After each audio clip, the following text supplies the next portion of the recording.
Hi, everybody, at Skating PJ here for Skate Ontario. And I'm really excited about this particular show because I'm talking to my buddies, Emma Toman, who is the coordinator of digital productions, and Scott Ratchuk, Skate Ontario's director of sport development. And we are going to be talking about something that is near and dear to my heart, and that is Skate Ontario innovations, of which there have been all kinds.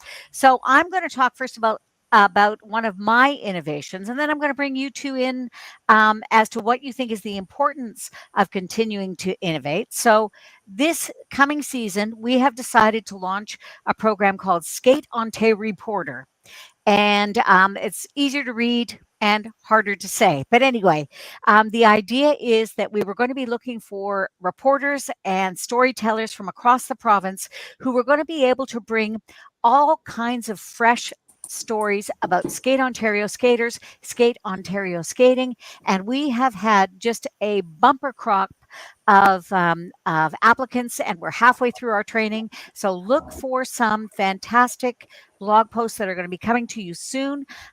They will be located on our website on the In the Loop section, and of course amplified on our social media. So that's kind of a little bit about what's new with me. See, there's In the Loop. That's where we're putting all of our kind of, we'll call it infotainment. So blog posts, interviews, podcast series, all that stuff is going to be located in the Loop. And you're going to want to make sure that you go there often. That's what I'm going to say. For those of you that have questions and comments, as always, we're very happy to have them. But for right now, my pal Scott, my pal Emma, talk to me about why you think innovation is important in 2024. Great Scott, question, PJ. Okay, I'll I'll go let Emma first. go first. Oh, Yeah. Emma, I think innovation is so important in 2024. I think in order to continue to grow, to keep up with what's happening in society, we as Skate Ontario need to continue to push our own boundaries and continue to be innovative and try fresh new things and not be afraid of those different things we might need to try. And so I think that's super important. what about you, Scott? Yeah. Well, I'm going to have to agree with Emma. I think it's really, really important that we push boundaries. Uh, Certainly, change is always a fun thing, a fun topic for everybody to get into. But change is needed at times, and certainly in 2024, again, we want to keep moving forward, and change is always fun, and so is this innovation. It's awesome. So we've had a couple of really interesting projects that have come through the Skate Ontario door. And Emma, I'm going to start with you if you don't mind. You and I, over a year ago, we started talking about the possibilities of what we can continue to do to sort of like push out the boundaries on the live stream project, and came up with the idea of adding commentary to some of our broadcasts. So talk to me a little bit about that inspiration from a year ago, what you noticed in the first year, and sort of what's coming next. Yeah, I think, a year ago, you and I had spoken. How can we continue to challenge ourselves? How can we make what we put out to our stakeholders, our community, that much better and be considered the best in class? And adding live commentary was just the logical next step for us in our digital broadcast journey. So we put out a call for interest. We had 15 applicants who, we said, hey, if you're interested in being a commentator, let us know. Then you were great and you offered 3 different training sessions that applicants attended. And then after that, there was a lovely audition process, and we ended up bringing on 10 commentators to make up our commentary team. And during the course of our season, which we had 11 successfully streamed events, we had 4 with live commentary. Wow, amazing. And listen, we need to let people know that it wasn't just commentators. Can you talk to me a little bit about the technical people who also came through the program? Yeah, so we did bring on operators as well, because as you know, when we're streaming something out digitally to our community, it doesn't just happen on its own. There are people sitting there behind screens all day long, making sure that the clips and the graphics and everything that you're seeing is going out to the public and in a timely manner. So we did bring on a team of 4 operators who stayed with us through all 11 events, and that way we were able to bring quality broadcasts to our community. What people don't see is the patches of bald head as you were pulling your hair out, because there were the odd occasional technical challenges. I just want to talk to people a little bit about the fact that it's not seamless. yet for anybody. I mean, how many times have I been kicked off StreamYard in the middle of a broadcast because the internet has hiccuped? So, can you talk to me a little bit about some of the challenges and some of the workarounds that you had to do? Of course. So at the core of it, the number one issue or challenge will always be human resourcing. I mean, getting individuals to sit in a really cold arena for, 10, 12, 14 hours at a time, it's not for everyone. And so my team, shout out to all of them who might be watching. They are so very important to what we do and how successful we are. But honestly, it's anything from, like you said, internet bandwidth issues. We unfortunately have no control over that. So it does happen sometimes throughout a stream that there's a slight glitch that, the video that you're watching might be a little bit slower. And that's just because there's a lot of people on the internet at the same time that drop our bandwidth. But, the best thing that we can do is continue on, remove other devices that are potentially on the Wi-Fi network, and keep going and keep making sure that what we're putting out is successful and it is showcasing all categories. So I want to talk a little bit about what happened the year before, because that sort of led us into a very successful year last year. So how about the numbers? Are you seeing sort of an increase in terms of the audience? Are there things that have surprised you? What sorts of things did you love? I know you love the analytics. So talk to me a little bit about what you were able to find out. I do. So I'm not going to bore our audience with, straight data simply because it can be very dry, and I do appreciate that. We did increase our total events successfully streamed from 7 to 11 to ensure that we were getting a broader range of categories and events offered to our stakeholders and our viewers at home. We then saw an increase from 150,000 unique views to 238.3 thousand unique views. That is a Wow. significant increase when we look at the two seasons, from 2022 to 2023, 2024. Considering 22-23 season, it was really, we were starting from scratch. We were building brand new systems. We were trying to get a digital broadcast program off and running. But I believe that what we see is we see success. We see people who want to watch skating, and that's, as an organization, very encouraging. And is it just strictly Canadians? No. So we have viewers from around the world. We get viewers from the United States, from Mexico, from Germany, from United Kingdom, from Japan, Australia. We really have a worldwide audience. That is fantastic. Okay, speaking of innovation, Scott, I'm going to come to you for a moment and then we're going to have a wider discussion. And I just want to remind our audience, if you're interested in getting in on the conversation with any kinds of questions or comments, love to hear from you. Just put them in the comment in the chat window below. I think I'm going to have to get not rental teeth. That's all I'm going to say. Okay, Scott Ratchuk, you spent a lot of time in Sioux Lookout. There is a program that you are spearheading called the Club Modernization Project. I want you to talk to me a little bit about the pilot, which happened this past season, and about what's coming up next. Sure. It's the pilot program started last September in Sioux Lookout. For those that don't know maybe where Sioux Lookout is, it's directly in between Thunder Bay and Winnipeg. It's kind of north, about 4.5 hours northwest of Thunder Bay. So it's a very small community. It serves a ton of area up in northern Ontario. And we went up there last year for a couple of reasons. They were looking for some help, support in developing some of their young coaches. We went when we went up there, they didn't actually have any certified coaches at all.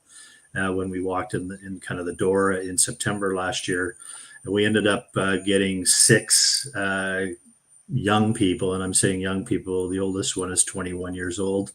Everybody else is a teenager in this process. But in order to continue kind of running their club, so we work directly with those coaches to kind of give them opportunities to learn how to teach skating.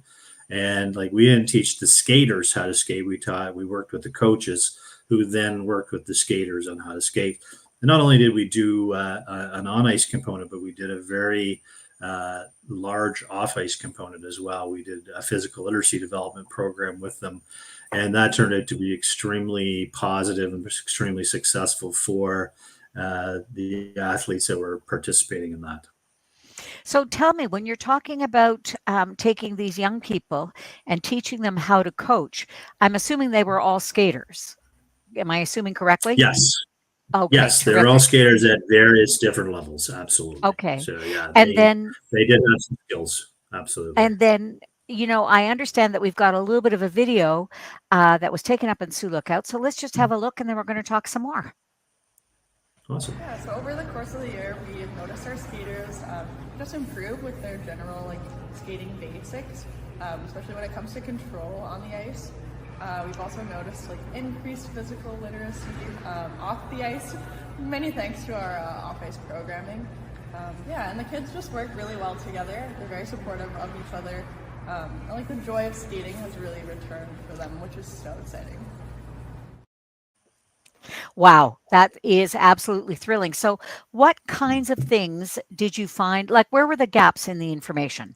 What did you have to bring these young coaches up to speed on?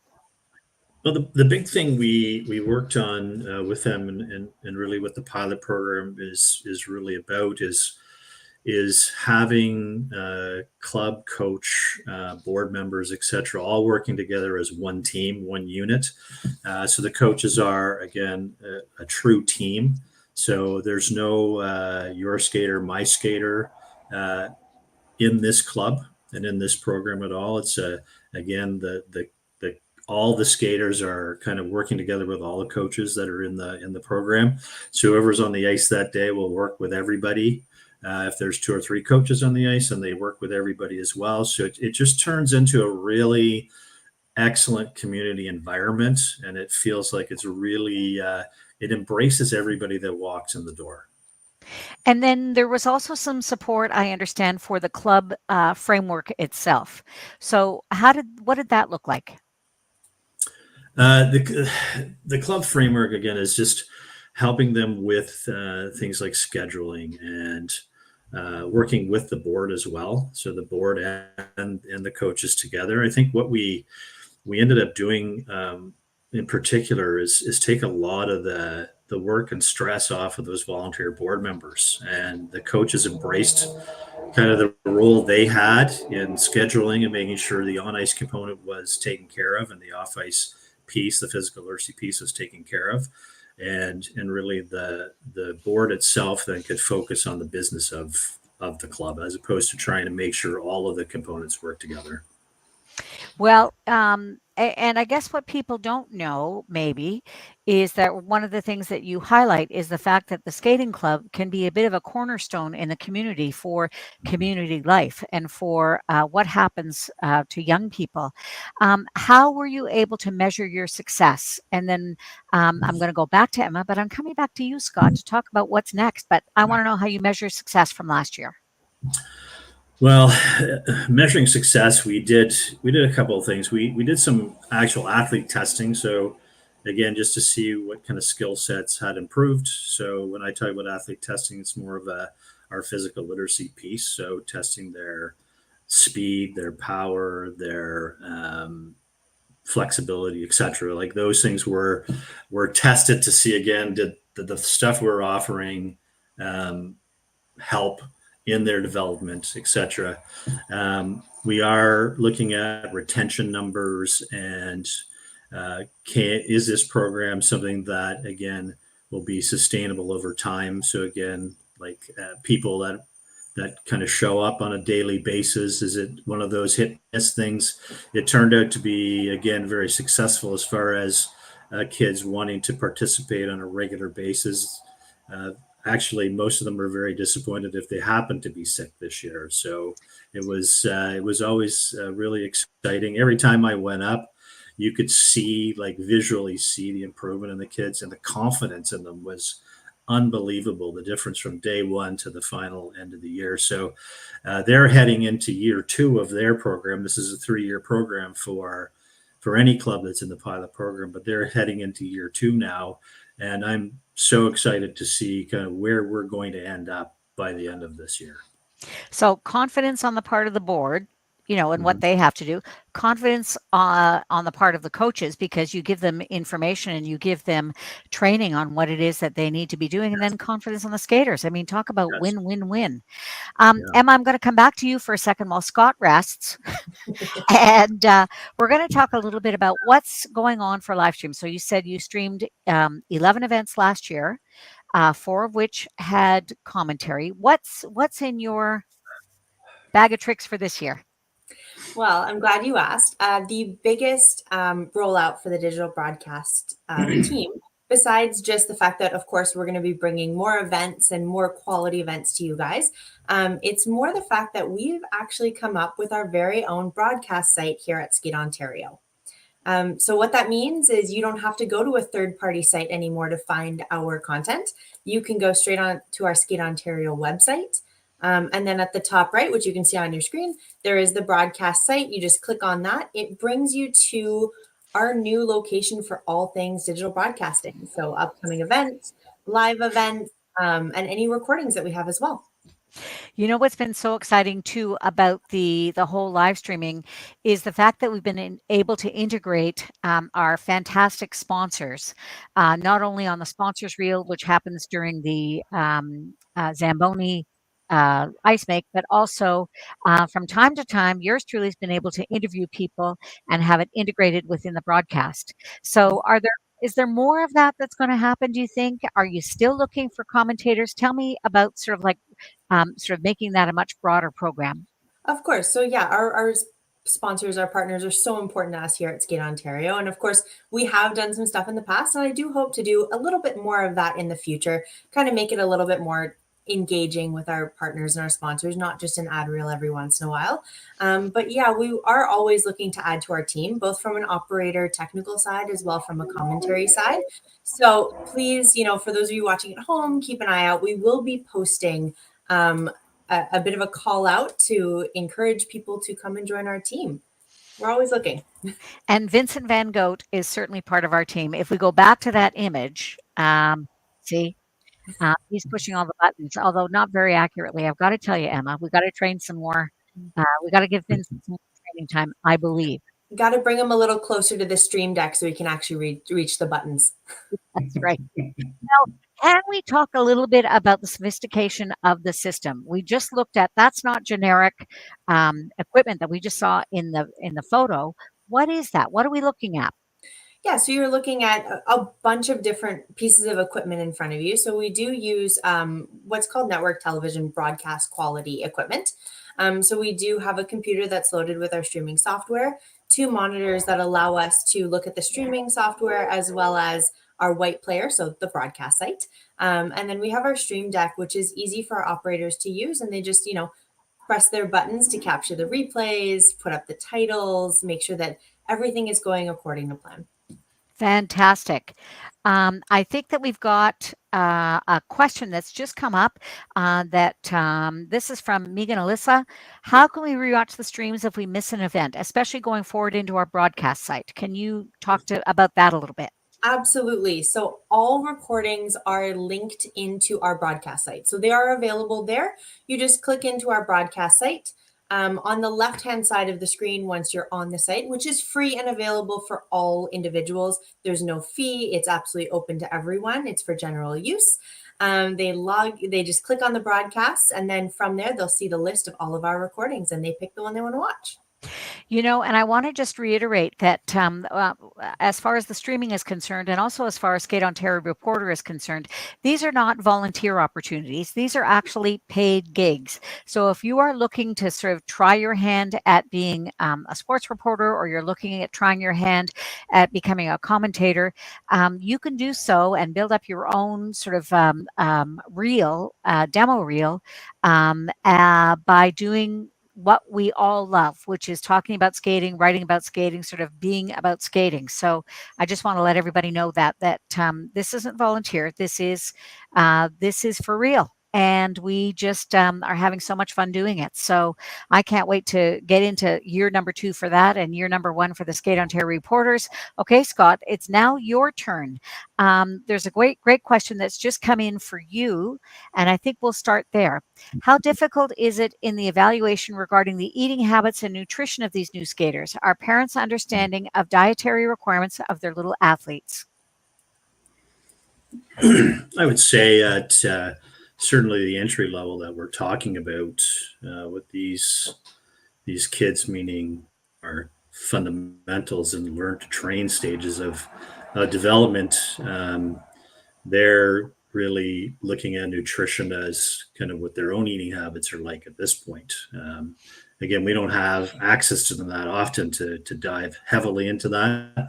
Having said that, the Sioux Lookout Club every day offered healthy snacks pre going on the ice and getting off the ice as well. So it was always available to the athletes there. So at least giving them options that they could use in order to kind of start understanding what kind of fueling they need to be athletic on the ice. Now, is that something that will evolve to down the road? It's going to have to be at some point, but I think it's got to be in stages of the developments of the LTD that we're talking about, the long-term development stages. Okay, so speaking of stages, that was Sioux Lookout was our pilot for this past season. It's a 3-year program, this club modernization program.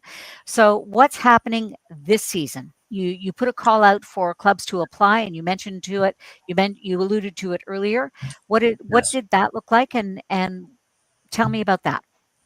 Yeah. So again, following the Sioux Lookout, again with the results we had, we decided we would do 5 more pilot programs this year. So starting with year 1 with 5 new programs, we're looking for clubs of different sizes. So again, Sioux Lookout's a club of under 100.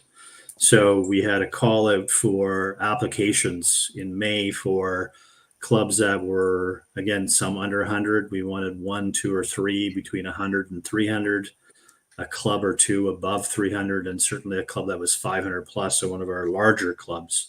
Again, when we put that application out in May, we were hoping we'd get 5 clubs that would sign up that would fit the kind of those demographics. It turned out we had 40 clubs apply for this program, which was a good thing and not a good thing. There's positives and negatives to that. There's going to be 35 clubs that aren't going to get into the pilot program, but at the same time, we've gone to visit every one of those 40 clubs in the last 3 weeks. Myself and the rest of my team in the club modernization program, and it has been so eye-opening and positive with how on board clubs are for change. So that's really, really exciting. They want to follow this team coaching concept. They want all of the athletes that are in their programs to have opportunities to progress at their own speed. So again, it's just been so positive and exciting. It's going to be extremely difficult for us to narrow it down to 5. And, we have already made a commitment to those clubs that have applied that we will still support them in some way. They may not get all the bells and whistles that go with being a pilot program, but at the same time, they've shown a commitment to becoming more modern. So we want to support them to get them to that level. Amazing. We've had a wonderful comment come in, and that is from Jennifer. No, Stephanie. No, good news on the streaming. It's for both of you. Team coaching is a way to reach all on the ice each night so no skater is missed. Is that intentional, Scott? Or did it just work out that way? No, again, when this stuff didn't just fall out of the sky. We did 100 club visits in the last 2 years to watch the CanSkate programs and the Star 1 to 5 programs in particular. And some of the things we noticed, one of the main components of a Star 1 to 5 is 90% movement on the ice. And when you go into clubs, again, that are not working in team or group environment, the kids are not moving at that 90% capacity. So they're not reaching the standards of the program that was set. So if we're not meeting the standards of the program, are we really doing the best we can for those athletes in developing them? So part of this, the team concept or the group lesson coaching and having somebody always kind of supervising, watching, etc., is that every kid or every athlete that's on the ice knows what they have to do for the full time they're out there. It doesn't mean they have to be coached all the time, but they need to know what they're doing, and someone needs to be able to see what they're doing. So again, they don't feel like they're out of the loop. They're part of the collective group. They know that there's a pattern. There's something they have to do for the full time. So again, we're not going, you need to be out here for 2 solid hours. We should be out there for 45 minutes and take advantage of that full 45 minutes. We should be sweating by the time we walk off that ice. And and that's really one of the big reasons we want to do this. A, to keep them moving, but also to give them that sense of community and belonging. I think that's the biggest thing. Well, and you know what? With movement, honestly, as a former coach, comes accomplishment. Yes, So absolutely. if they're moving and not just at the boards, then they're actually doing stuff and getting better at whatever skills they're trying to achieve. So that makes a lot of sense to me. All right, Emma, we're going to continue to make sense, maybe. We have a question from somebody wondering about events. Jennifer wants to know what competitions will be live streamed this season. Maybe we've had 1 or 2 so far. Yeah, that's a great question from Jennifer. So we are targeting 15 streamed events this season. And last week was actually our first streamed event. It was the July sectional series event held out in Ottawa, Ontario. Keep in mind, Megan, if you want to go back and watch that, the archives will be posted in about 10 days following the event, so mid next week. That's about how long it takes. But beyond that, we are targeting all 5 sectional series events, all 3 synchro series events, provincial championships, the adult standalone event, and then 5 additional provincial series events. Wow, that is a lot. Do you know ballpark how many hours you streamed last year? Just curious. It's just a question that jumped into my head. I don't know if I actually want to answer that one, PJ. It's a scary, scary number. No, in all honesty, when we're looking at about 14 hours per pad per day per event, that racks up into the thousands. Okay, so that I was right about the bald patch that you have that you're not Yes. showing anybody right now. I understand. Nice and hidden. So I guess we're closing in on the half hour that we were going to spend on innovation. Any more questions and comments? Feel free to drop them in. We love the engagement. We love talking to this amazing skating family that we have out here in Ontario. But if you could sort of talk about the strategy and why you're not afraid of innovation when so many people out there in the world in so many different places, I'm talking business, I'm talking retail, I'm talking everything. So many people are afraid of innovation. I want to know why you 2 leaders are not. Want me to go first? Well, Why not? Yeah, I'd love to. Yeah, I like to be second all the time, but no, Sounds- We're I think number 2. I'm not afraid of. I guess I'm not afraid of change. I think change is necessary and healthy for any business. I think if you stay static, then you're going to fall behind. And I think that's a really big. I think that's a scary thing for sport in general, to feel like we have it all figured out already. And that, again, because we've done something the same way for 50 years, it makes it right. It just means it's routine at that point. Yeah. We have to keep reaching out. We have to keep trying to improve, try to make things easier, cheaper, all kinds of different ways to look at this. And again, at the end of the day, this is going to be athlete centered. We have to do what's in their best interest. And sometimes I think we tend to forget that, or we don't even recognize that, the generations change and what they need is different today than maybe what the last generation needed, or certainly the one from 30, 40 years ago needed. So again, for me, if we don't keep trying to innovate and push forward, we're going to be left behind. And I certainly don't want that to happen. Great. What about you, Emma? Yeah, I mean, I echo all of Scott's comments, but I actually think change is exciting. I think pushing our boundaries and never being static is what makes Skate Ontario at its core good, and why we'll continue to be, the best organization we can be is because we aren't afraid to push boundaries and keep growing. And, I think that's a lot of that is because the people in the organization are really open to change and innovation. And I think it's a good thing. Why stop now? I Yeah, think you're absolutely right. yeah, Scott, and you it were going to doesn't say always something. work. Yeah, No. it just doesn't. And sometimes change doesn't work. Like you got to try though. Yeah. And I agree with them. I think we have a really good organization that's prepared to at least stick their best foot forward. And if it doesn't work, we'll be the first ones to go, "Ooh, that didn't work." So let's keep trying. Back to the drawing board. Okay, I Absolutely. want one final comment from each of you. And this time, Emma, you get to go first. And it's going to be basically the biggest and best surprise that streaming these live events has shown you. And you're going to be the same, Scott. Ooh, the biggest and best surprise. I think the biggest and best surprise is that we have a really great community that supports all skaters. I think that's the biggest and best surprise. I think so too. The numbers for me were a wonderful surprise as well, because as we know, with me being in touch with sponsors, that one of the things that makes us valuable is to have an audience that our sponsors can engage with. So the numbers were a wonderful surprise as well. But I love that whole community aspect. Okay, Scott Ratchuk, bring it home. Biggest and best surprise from the club modernization program. I think the biggest and best surprise is the support that the Ontario clubs have shown this. Like to me, it has shown that it's needed, it's wanted, and really how engaged people are in this. Like there are some fantastic volunteers and coaches around Ontario that want what's best for the sport, and that's exciting and encouraging. Like yeah, it's been a fun month. I'll put it that way. I bet.